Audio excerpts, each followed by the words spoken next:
Hi everyone and welcome back to Anyone Can DIY. Today's video is an exciting one. The brand HTV Ront reached out to me asking to send me some products to review. I was sent the HTV Ront hat heat press along with 3 of their HTV or heat transfer vinyls in 3 different colors. And full disclaimer, while I was sent these items, my review that follows will be thorough, transparent, and unbiased, as always, so that you can make the best purchasing decisions on your end. I will also preface that before this video, I have never used a Cricut machine. I own one, but it's been happily sitting by its lonesome self on a shelf in my craft room because, like many beginners, it was really intimidating to just begin. This review was a huge positive for me because I conquered my Cricut fears, dusted the dust off, and got to learning.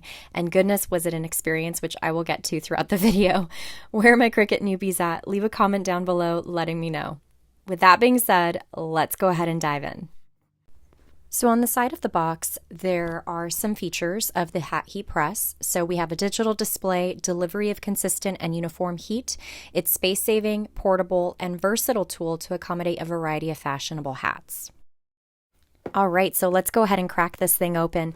So when you do open the box, the first thing that you will see is the user manual. And I will say everything was neatly and securely packaged within the box so that it gives you comfort knowing that when this is shipping to you, it's not going to be tousled and jostled all over the place. So everything is nice and secure. So as you can see, you have 2 wrapped items. The first wrapped item is going to be your compact hat heat press. And then the next wrapped item is your ironing mat, which is composed of 65% polyester and 35% cotton on the exterior. And the interior is made of a high temperature sponge. The material is really nice, and on each side of the mat there are elastic hoops that will help you to secure it to the dome. You also get a very nice soft plush velvet dust bag, which has the HTV Ront brand on both sides as well. All right, so this is the actual unit. To remove the plastic dome, there are 2 latches on either side. And when you go ahead and unlatch that, you will uncover the heat tool and the base it rests on. And again, everything is wonderfully wrapped for security and protection. The heat tool as well has a very nice weight to it, and it's not too heavy.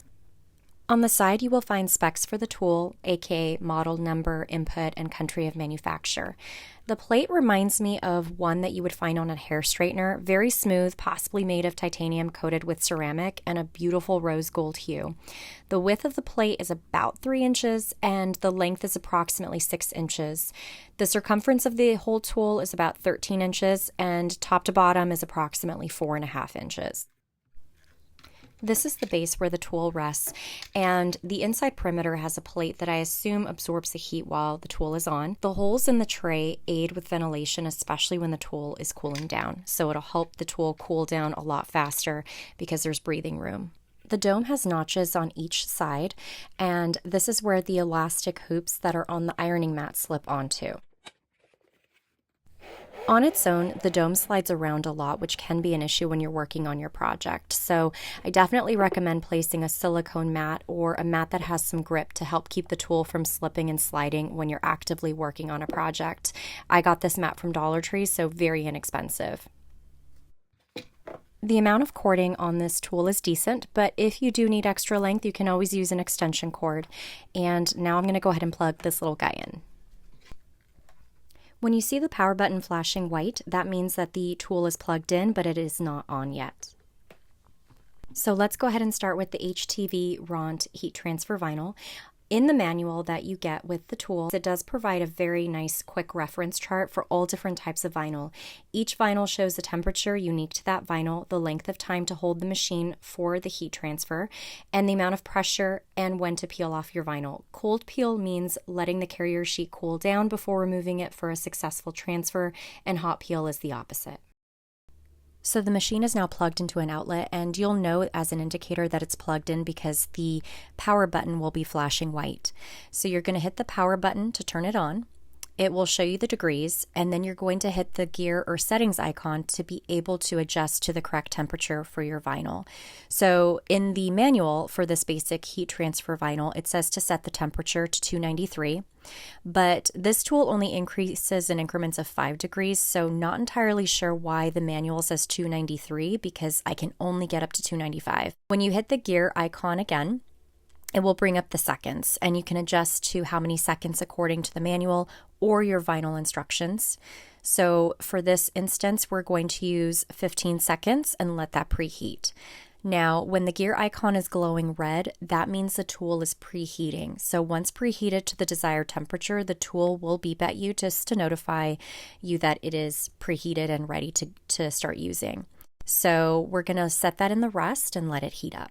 I did cut some vinyl with my Cricut machine, and since it was my first time using the Cricut machine, there were a lot of mistakes. So don't be afraid to play around with it. Sometimes using Dollar Tree vinyl is really great because you only spend $1.25 and you can practice as much as you want, especially if you're a beginner like me. So that if you do make mistakes, and they're bound to happen when you're learning a new product, so don't be alarmed or upset at yourself if you're not getting it the first time around. It just takes practice with Cricut. It's not hard, it just takes a lot of practice, and depending on the vinyl that you use, there's different steps that you need to take. So I'm learning, but I went ahead and I printed out in my Cricut 3 different designs. So let's go ahead and start with the first one. So now that our machine is set up to 295, the machine also has the ability to do a countdown for you. So when you are ready to iron on your hat, you just long hold the power button here and it will start counting down for you, which is really helpful. So you don't have to worry about a separate timer or to use your phone. It's just already embedded in the machine itself. So it makes it really easy. So when the timer goes off, it will beep at you like that. So that's really helpful. And then you can just put that right back on to your station and work on the next project. So I purchased 3 hats in 3 different colors on Amazon just to do 3 projects to give you ideas of what to make with this machine here. I don't know how well this is going to work. We are testing this out live and in real time. I don't know. I have no experience of how this is going to work. So we're going to see the results together for the first time. Okay, so we're going to pretend that this is a head. So this is a side profile of the head, if you will. So then we want the hat to be vertical on it. So pretend again that this is your head side profile, and we're just going to shimmy this on. This is what your hat should look like. So now we have a surface to be able to place our design on. So one thing I learned when it comes to heat transfer vinyl is that you're going to have a shiny side like this. You can tell this is super shiny, and then you're going to have a relatively matte side or slick matte side. You want the ultra shiny side face down, and then you cut your image on that. And then once you peel this off, you can then take it to the side and use your weeding tool to take out all of the little fine details that need to be removed to reveal the image that you're using. That was something that I learned and watched a ton of YouTube videos to figure out. I was doing it wrong the entire time, and that's why it wasn't cutting correctly. So again, if you are using heat transfer vinyl, HTV, you want the shiny side face down on your mat when you cut your image. And then also remember to reverse the image or mirror the image on your Cricut design space, because if you don't mirror it, then you're going to have a backwards image on your hat. For this one, I am using the word create. When you mirror it, you'll be able to get the correct image on your hat. Because remember, if you're looking at it this way, this is the shiny side down here, which is the layer that's not being cut. The layer that's being cut is the top layer. So once you peel this whole thing off of your Cricut mat, you're left with a reverse image so that when you flip it over, the sticky side is on the back, and it's on your carrier sheet, so then you can easily apply it onto your hat.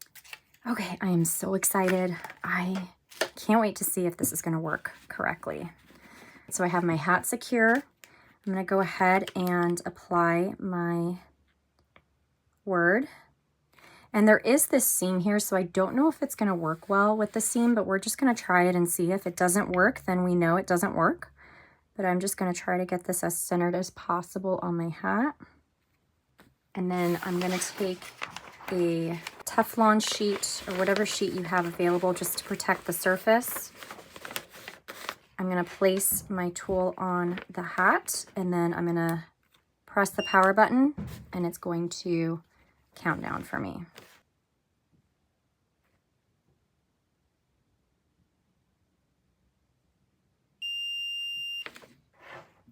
All right.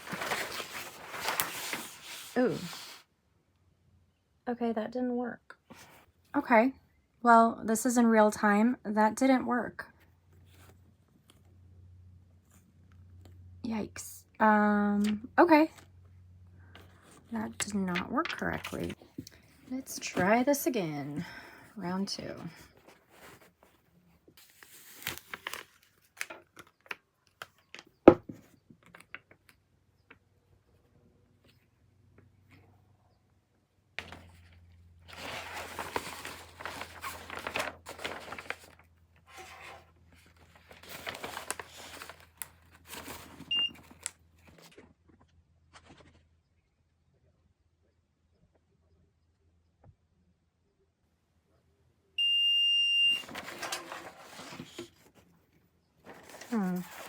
Don't know what I'm doing wrong. It's not working. It's bubbling up. It's not adhering the whole thing. I don't know if you can see that.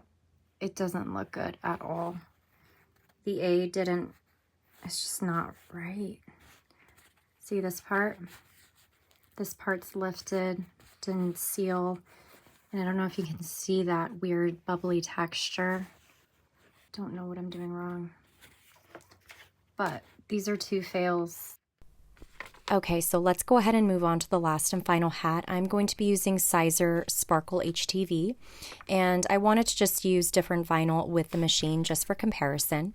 So using the reference guide for the glitter heat transfer vinyl, I'm going to set the temperature, it says, to 302 degrees for 15 seconds, which again does not make sense because the temperature gauge goes in increments of 5. So let's go ahead and just set the temperature. So to do that, we're going to power on the machine. We're going to select the gear icon in green, select your temperature, select the green icon again to set the timer length, and then select the gear icon again to allow the tool to preheat to the designated temperature. So this hat I'm making for my mom. On the Cricut Design Space, I created Yabba Dabba Doo using the Flintstone font and printed that out. And I'm going to go ahead and use the same process as before. To activate the timer that you set on the machine, you're going to again long press the power button and then just hold it accordingly to the amount of time. Now, as a reminder, try to use images that are not larger than the plate, which is approximately 3 inches wide and 6 inches long. Otherwise, you will have to heat in sections, which may or may not affect the overall outcome of your image transfer. I ended up doing this twice with the Yabba Dabba Doo image just because of the size. Now, because this is a cold peel, remember that once complete, you're going to set this aside to cool before you peel the carrier sheet off. Now, once I did that, some of the letters did not adhere all the way, even still. So I tried something different and used the heat tool on the underside of the hat and repeated the process just to see if that would help with the adherence of the vinyl on the hat. And it helped, but it wasn't perfect. And I still had some letters that remained slightly lifted. So really not sure what is the issue. I'm using a few different vinyls. So I'm not really sure if it's the fabric of the hat or if it's the machine or if it's the vinyl. Verdict is still out on this one. I wanted to revisit the heat transfer vinyl from earlier because I was still pretty confused as to why it didn't work. So just to eliminate any user error, I just wanted to cover my bases. So I opened the box again and I actually looked at the instructions and found out it is puff transfer vinyl, which is completely different from the basic heat transfer vinyl that I was originally setting the temperature at. So it's a completely different temperature, same hold time, but just different temperature. So I used the hats that I had messed up. I just printed out just random things from my Cricut just to kind of see if it would work. And I still was getting the same result. Even at the correct temperature and the correct hold time, it still wasn't adhering properly and it was just bubbling up and not looking very good.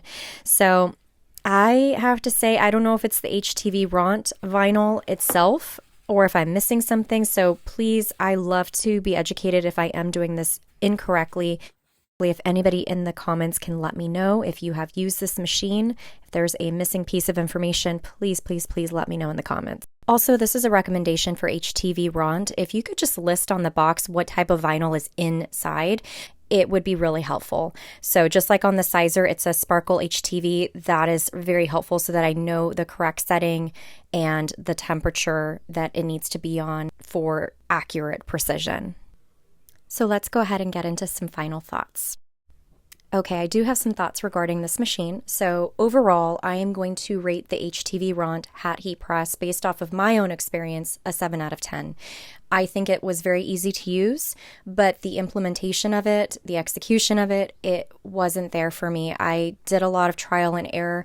I'm not going to discount user error. That is always a thing. So again, if anybody in the comments has used this and had success, please let me know what I am missing. But in terms of performance, I just didn't find what I was looking for. So I said at the very beginning that I will be completely transparent with you guys. The cost of the machine isn't bad. It ranges anywhere from $81 to under $100. So if you are interested in trying it out for yourself, there is a link in the description. It is not affiliated, so just keep that in mind. And you can decide for yourself if it's the right machine for you. But in terms of how it performed on my end, I'm not very happy with it.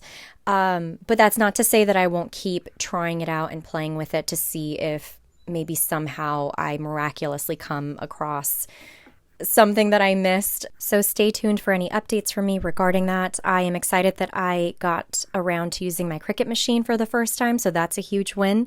And I have a lot to learn, and this is just the first step in the process. So I am so happy to have this product sent to me and to review it. Again, HTV Ront, this isn't a strike against your product. It's just, I think I might need to practice with it a little bit more. So stay tuned for any updates from me regarding that. But in the meantime, if you like this video, please go ahead and give me a thumbs up and hit that subscribe button so that you are notified about all the upcoming videos that come your way. I hope to be posting a little bit more in the near future. So until next time, I hope you all take care, stay healthy, stay safe, and I will see you all in my next video. Take care. Bye.